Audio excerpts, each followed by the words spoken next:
देश तुम्हारा कितनी दूर, खोजे सूरत न पावे। और वो पूछती है कि स्वामी ये तो मृत लोग है, हम तो यहाँ रहते, लेकिन यहाँ से आपका देश कितनी दूर है? क्योंकि हमने तो यहाँ सब जगह खोजा, जो आप बताते हो ये हमने सब जगह खोजा, हमको तो भाई कहीं नजर आया नहीं। और हमने सब क्रिया की, कोई ऐसी क्रिया बाकी छूटी नहीं है, और हमको वहाँ कहीं भी नहीं मिला जो आप बता रहे हैं। हमने बहुत खोजा, बहुत तलाश किया, तो ये है कि यहाँ से कितनी दूर मृत लोग हैं, कितनी दूर है, और नाम क्या उस लोग का, उस देश का जहाँ आप रहते हैं, कि आप यहाँ नीचे रहते हैं, जमीन के नीचे। अब वो पूछ रही है, अपनी शंका दूर कर रही है, और दूसरों की भी शंका दूर हो जाए। बोलो। मैं बिछड़ी तुमसे कहूँ कैसे, देश पर आए आई जे। अब वो सूरत पूछती है कि मैं यहाँ परदेश में आई, आप कहते हो कि मृत लोग है, ये तुम्हारा देश नहीं है, तो मैं मतलब ये है कि अपने देश को छोड़कर और पराये देश में आई, तो कब से आई और क्यों आई? एक बार, यानी अपने देश को क्यों छोड़ा, कब से आई और क्यों आई, एक ये। और अपना ये देश नहीं है। और आप कहाँ रहते हैं, यहाँ से कितनी दूर आपका देश है, और ये आप किस मौज में यहाँ पर आए हुए, तो ये हमको सब बताओ। सब अलग अलग प्रश्न कर रही है। यहाँ से कितनी दूर जो आपका देश है आपको, और अगर आपका देश वहाँ है तो हमको क्यों वहाँ से निकाला गया, क्यों हटा दिया गया, क्यों निकाला गया? बोलो। मेरा हाल भिन्न कर गाओ, देश अपना मोहि लखाओ। अब कहते हैं कि मेरा सब हाल, जैसा मैंने प्रश्न किया है वो मुझे सब हाल बताइए। और मैं पराये देश में आ गई, और यहाँ कब से पड़ी चिल्ला रही हूँ, विवश हूँ, मुझे कोई सहारा नहीं देता यहाँ से हटने का। कोई आधार मिल जाए तो किधर जाए? अब वो सब हाल मेरा, क्यों मैं आई, क्यों वहाँ से निकाली गई, पराये देश में क्यों लाई गई, आप कहाँ रहते हैं, किस देश में रहते हैं, हमने यहाँ सब जगह खोजा, और जो आप बताते हो हमको कहीं नहीं मिले, वो सब तो हमको भिन्न भिन्न अलग अलग करके हमको बताइए। तो पूछ रही है, बोलो। इसी तन में, यही उन महापुरुषों का तन है, तन कहते हैं शरीर, और इसी तन में बैठ के उनसे पूछ रही है, प्रश्न कर रही है। तो मेरा हाल भिन्न भिन्न, अलग अलग सब बताइए। अलग अलग क्या मैंने कसूर किया, मैंने क्या गलती की, क्या अपराध किया, जो मुझे वहां से निकाल दिया गया, और आप यहाँ क्यों आए, किस मौज में आए, क्या करने आए? अब क्या जरूरत पड़ी कि वहाँ चलो, ये तुम्हारा घर नहीं है, तो मेरा घर नहीं है, तो मैं वहां से क्यों निकाली गई? तो सब अलग अलग पूछ रहे हैं। बोलो।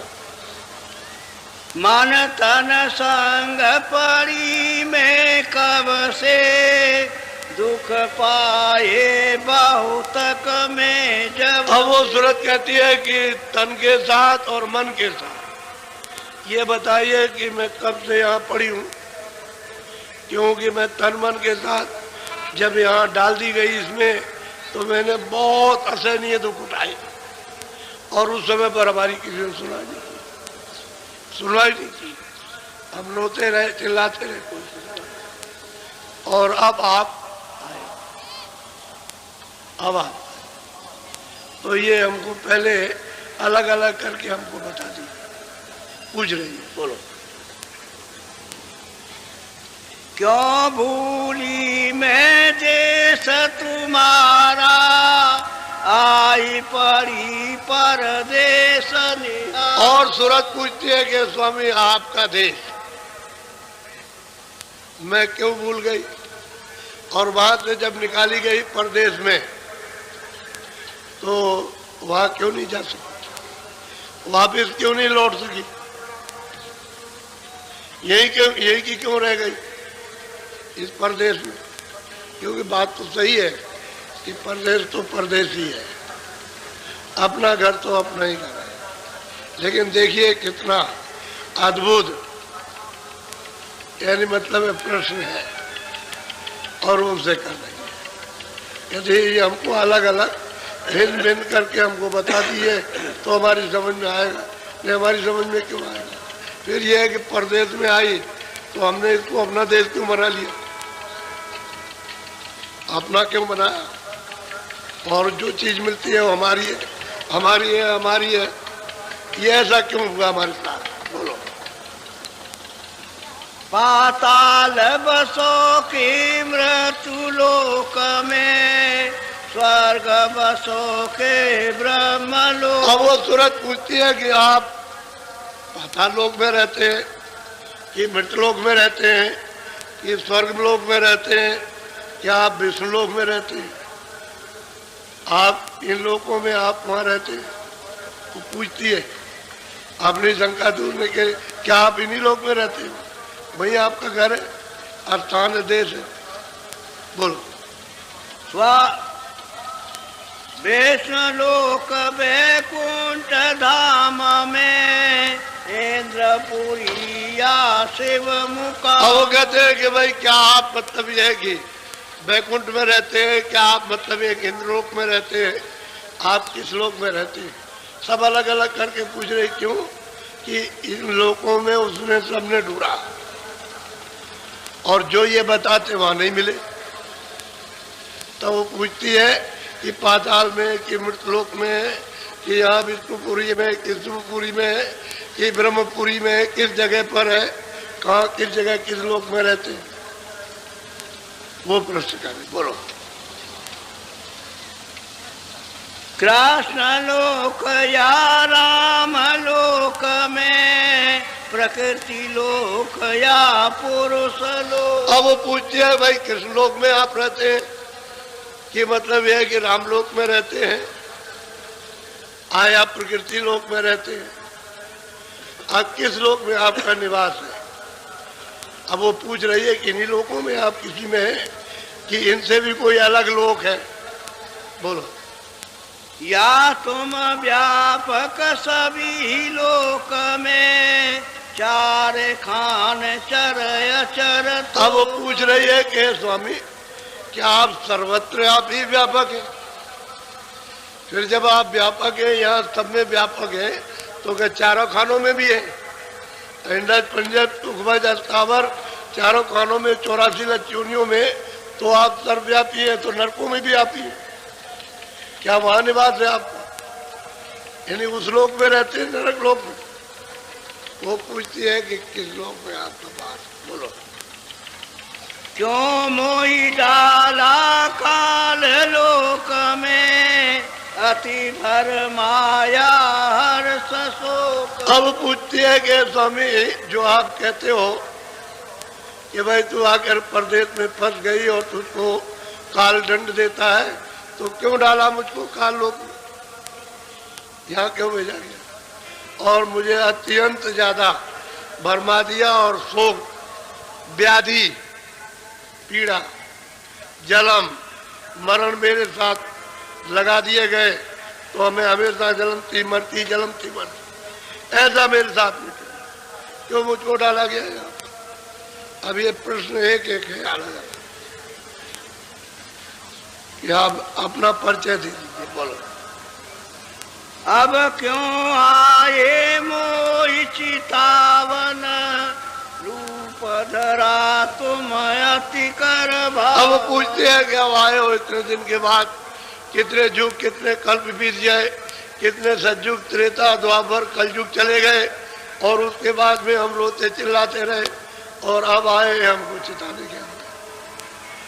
तो ये जरूर कहती है कि रूप धरा अति मन भावा, ये बहुत ही रूप यानी मन को भाने वाला आपने जो धारण किया मोहित, कि रूप देख करके मोहित हो जाए, तो ये बात तो सही है। ये तो है कि रूप देख करके मोहित होते हैं, मोहित हो जाए। तो आप हमको सब बताइए, आप क्यों आए आप जगाने के लिए? ऐसी क्या जरूरत पड़ गई आपको? या आप यहाँ आए मृत्यु लोक में और अब जगा रहे हो, कहते हो वहाँ चलो। तो पहले तो ये पूछ रही है कि आप इन्हीं लोगों में है कि नहीं है, क्या आप सब जगह व्यापक हैं, तो फिर अब क्यों आए यहाँ पर? ये सब उसको जब बताया सत्संग में तभी तो वो प्रश्न करेगी। सत्संग में बैठ के जानकारी नहीं होगी तो वो प्रश्न क्या कर सकती? अनजान आदमी तो प्रश्न कर नहीं सकता। और ये वेदों के पढ़ने का, शास्त्रों के पढ़ने का विषय तो है नहीं, ये तो देखने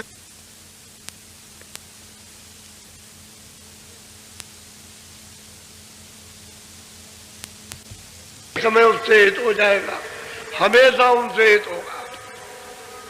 अब आप आए हैं जगाने चिताने के लिए, तो क्यों आए आप? बोलो। मैं दासी तुम चरण निहारे, वेद देव तुम अपने। अब बड़े दीनता के साथ कहते हैं कि मैं आपकी दासी हूँ। स्वामी मैं आपकी दासी हूँ, मैं तो आपके चरणों में लग गई। मुझे अपना पूरा पूरा भेद सबका सब दे दीजिए, बता दीजिए। जो हमने पूछा वो सब है, बताइए, तो हमारी सब शंका निर्मूल हो जाए, कोई शंका रह ही न जाए। बोलो। तब हंसे शब्द स्वामी बोले, सुनो सूरत तुम में कहूँ खोले। अब वो स्वामी हंस करके बोले और कहा कि सूरत, तूने मेरा भेद पूछा है, तो बहुत प्रसन्न होकर के बोले कि अब मैं तुझे सब बताऊंगा। अब तू सुन ले, मैं खोल करके कहता हूँ। बोलो। जो तू पूछे भेद हमारा, कहूँ सभी अब कर भी। अब तूने अगर हमारा भेद पूछा है, सूरत कहते हैं, सूरत तूने मेरा भेद पूछा है तो मैं विस्तार से बताऊंगा। अब मैं तेरे प्रश्न का पूरा उत्तर दूंगा विस्तार से, और तू उसको अच्छी तरह से सुन ले, समझ ले। बोलो। मैं हूँ अगमय नामय माया, रहूं मौज में अधर समा। अब वो स्वामी उत्तर देते हैं कि सूरत मैं हूँ अनाम, अगम हूँ, अनाम हूँ, अमाया हूँ, और कहते हैं अधर में रहता हूँ, यहाँ नहीं रहता। मेरा यहाँ कोई देश नहीं। मैं अनाम हूँ, अरूप हूँ, अगम में रहता हूँ, यहाँ नहीं रहता। बोलो। मैं हूँ अधर अनामय माया, मेरा भेद न कोई पाया। और वो कहते हैं कि मैं माया से रहित हूँ, हमारे यहाँ कोई माया नहीं है, और मैं अधर में रहता हूँ, मेरा भेद कोई नहीं जानता, किसी को नहीं मालूम है। न ईश्वर जान सकते हैं, न ब्रह्म जान सकते हैं, न पार्वती, न राम जान सकते हैं, न कृष्ण जान सकते हैं, न ऋषि जान सकते हैं, न मुनि जान सकते हैं। ये इनमें से न कोई अवतारी शक्तियाँ, ये मतलब न पीर पैगंबर, कोई नहीं। कहते मैं अगम हूँ, अनाम, अधर में मैं समाया रहता हूँ, मेरे भेद को कोई नहीं जानता, सबके लिए रहे, कोई नहीं जानता। अब मैं तुझसे विस्तार से कहूँगा। पहले तो बता रहे कि मैं रहता कहाँ हूँ, कैसे रहता हूँ, मैं कौन हूँ, मैं अगम हूँ, मैं अनाम हूँ, अरूप, अधर में समाया रहता हूँ, मेरा भेद कोई नहीं जानता, सबके लिए कह रहे। बोलो। प्रथम अगम रूप में धारा, दूसर अलख पुरुष। अब वो अनामी पुरुष कह रहे हैं कि देखो असल में बात तो यह है कि मेरी मौज हुई तो मैंने अपना ही रूप अगम रूप धारण किया और अगम लोक में उसकी स्थापना की। एक तो अगम पुरुष, ये उन्हीं का रूप है, अगम पुरुष अगम लोक।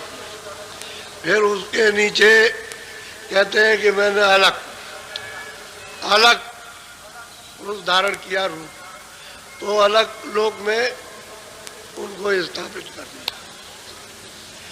फिर मैंने सतरूप धारण किया तो सतलोक में उसको स्थापित कर दिया। अब वो कहते हैं कि हे सूरत, मेरा इनमें तीनों में मेरा रूप मैं हूँ, इन तीनों में मैं रहता हूँ।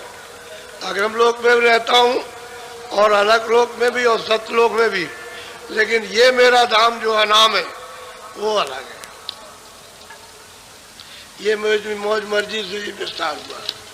अब वो खुद बता रहे हैं अपने विस्तार को कि हिलोर पैदा हुई, उससे अगम पुरुष, उससे अलग पुरुष,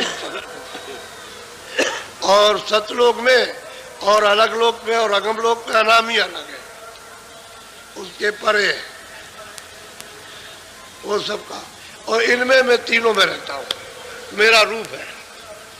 मुझे निज कर यहाँ तक जानो, मैं यहाँ रहता हूँ, जो यहाँ आ जाएगा वो मुझे प्राप्त कर लेगा। उसे तो यहाँ पहुँचना चाहिए सतलोक में, तो ऊपर चला जाएगा। अलग लोक में भी जाएगा, अगम पुरुष, अलग पुरुष का भी दर्शन, अगम लोक में भी जाएगा तो अगम पुरुष का दर्शन, और आगे बत कर दिया अनाभिधाम है। अब अपना वो विस्तार बता रहे, ये विस्तार मैंने कैसे किया, मैं ही हूँ। बोलो। इन तीनों में मेरा रूप, यहाँ से उतरी कला। पूरा पूरा वेद वर्णन करते हैं कि देख सूरत, इनमें तीनों में मेरा रूप है, और अब यहाँ सतलोक से ये सब उतार होगा। वो जो सत्पुरुष है उनकी मौज मर्जी से वहां से उतार होगा। तो कहते हैं वहां से, तो उन्होंने तो एक आवाज, एक धत्कार हुई, उससे तमाम मंडल, तमाम लोग, अनंतों लोग एक ही आवाज से रच दिए। वो सत्पुरुष ने सतलोक से अपनी आवाज, अपनी धत्कार से, एक ही धत्कार से ये तमाम मतलब ये लोग रच दिए। कहते हैं जब ये रचना रच गए तो उनमें तो कोई था नहीं। तब कहते हैं कि मैंने अपनी एक कला, एक अनूप यहाँ से भेजी। वैसे तो उन्होंने अनूप कला जो भेजी है, तो सतपुरुष ने 16 पुत्रों को उसी अपनी आवाज पर उतार दिया। सुत कहते हैं पुत्र, उनको नीचे उतारा, सतलोक से नीचे उतार करके ले आए। तो जितनी वहां सुरतें रहती थी सतलोक में, वो तो खचाखच है, सागर है, उसका कोई पारावार नहीं है। अलग लोक का भी कोई पारा नहीं, वो बहुत बड़ा। अगम लोक का भी कोई पारावार नहीं, और अनामी धाम तो फिर उसका तो कुछ कभी कुछ जान ही नहीं सकता, ये कितना लंबा, कितना बड़ा। तो कहते हैं कि ये सब रचना का विस्तार, ये सब सतलोक से होगा। लेकिन मैं तीनों में रहता हूं, और यहां तक मुझको जानो। वैसे तो मैं अनामी में रहता हूं, लेकिन यहां तक मुझको जानो, मैं यहाँ रहता हूं। जो यहाँ आ जाएगा वो मेरे पास आ जाएगा। वो सीधा सीधा वर्णन कर रहे, सूरत को बता रहे, इसमें कोई यहाँ से उतरी कलाम सतलोक से, सबसे नीचे स्थान से। बोलो। या तक निज कर मुझको जानो, पूरन रूप मुझे पहचानो। कहते हैं कि जो भी सतलोक में पहुंच जाएगा, कहते हैं मुझे पूरा यहाँ समझो। जो यहाँ आ जाएगा वो यहाँ, मुझे यहाँ तक पूरा समझो। मैं अधूरा नहीं हूँ, क्योंकि मैंने अपना ही रूप स्थापित किया है इन लोगों में, और मैं हूँ अनाम अमाया। तो अमाया नहीं, माया तो सतलोक में भी नहीं है, अलग लोक में भी नहीं है, अगम में भी नहीं, अनामी धाम की तो बात ही नहीं, लेकिन जब वो पहले थे तो कहते हैं कि माया से मैं रहित हूँ और मेरा कोई नाम आज भी नहीं है और मेरा कोई रूप नहीं है और आगे भी नहीं, और जो कि उस रूप का जो वर्णन किया है वो तो सब इशारे हैं, चिन्ह वर्णन किए गए, वर्णन कोई नहीं कर सकता। सच्ची बात तो ये है, कोई भी वर्णन नहीं कर सकता। तो इनमें मेरा रूप, यहाँ तक मुझको निज कर जानो, बस निज समझ लो कि मैं यहाँ पहुँच गया तो वहाँ सत्पुरुष ऊपर भेज देते, जो भी जाएगा ऊपर जाएगा अलग लोक में तो अगम अलग पुरुष भेज देंगे, अगम लोक में जाएगा तो अगम पुरुष ऊपर भेज देंगे। वो तो तीनों में मतलब उसे जाना है वहाँ अनामी धाम में। रामायण में यही लिखा, एक यानी अनामा अग सच्चिदानंद प्रभु धामा। असल में बात ये प्रकृत पार प्रभु और बाती ब्रह्म बिरज अविनाशी ताम होकर कारण नहीं, वो भी यही बात कह रहे। इनसे भी पूछा गया कि आप कहाँ के रहने वाले हो, तो इन्होंने भी वैसे ही उत्तर दिया। उसको प्रेमियों को उत्तर उसी तरह से दिया, बहुत अच्छी तरह से दिया उत्तर। जिस किसी ने भी इस तरह का प्रश्न किया महापुरुषों के, वो सेवकों को सबको उत्तर मिला। बोलो। अंश दो सतपुरुष निकारी ज्योति निरंजन नाम धरा। कहते हैं कि दो कलाएं, एक मतलब है ज्योति और एक पुरुष। ये दो कलाएं सतलोक के नीचे ये सब गंदगी जितनी भी थी, जल था थल था, ये मतलब ये है कि अग्नि थी, वायु थी, आकाश थे, इसके सूक्ष्म से भी अति सूक्ष्म ये जितने भी तत्व थे सब वही मसाला था। उस मसाले को अब वो नीचे उन्होंने उतारा, उतार देंगे मसाले वहीं से। तो कहते हैं दो कलाएं, एक मतलब है कि ज्योति एक पुरुष, इनकी दो आवाज पर उतारी, आवाज उन्हीं की है, शब्द उन्हीं का, उसी पर उन्होंने उतार करके नीचे बैठा। और सबसे नीचे वाला स्थान है सहस्त्र दल कमल। कहते हैं कि वो कौन है, उनका नाम क्या है, निरंजन। उस सहस्त्र दल कमल स्थान पर आकर उनको ला करके बैठा दिया और ज्योति को उसके नीचे और उतार दिया। और ये यानी निरंजन पुरुष की अर्धांगिनी है, आद्या महाशक्ति ज्योति। तो दो कलाएं उतारी उन्होंने नीचे, उतारते ले आए यहाँ से। अब उसी का और सूक्ष्म रूप, एक माया हो जाएगा तो माया अर्धांगिनी हो गई ब्रह्म की, और उसी का एक छोटा सा यानी रूप प्रकृति हो जाएगी, ऊपर में पुरुष हो गया, पार हो वो प्रकृति हो गई, और नीचे माया और ब्रह्म हो गया, और नीचे यानी आद्या महाशक्ति और मतलब ईश्वर हो गए, निरंजन भगवान। इन्हीं को ईश्वर और खुदा और गाड इन्हीं को कहते हैं। इस सब में कहते हैं कि ये सतपुरुष ने इनको भेजा, ये कला सतपुरुष ने भेजी उतार करके सतलोक से। अब वो देखिए क्या प्रश्न, उसका उत्तर उसको क्या मिल रहा, बोलो।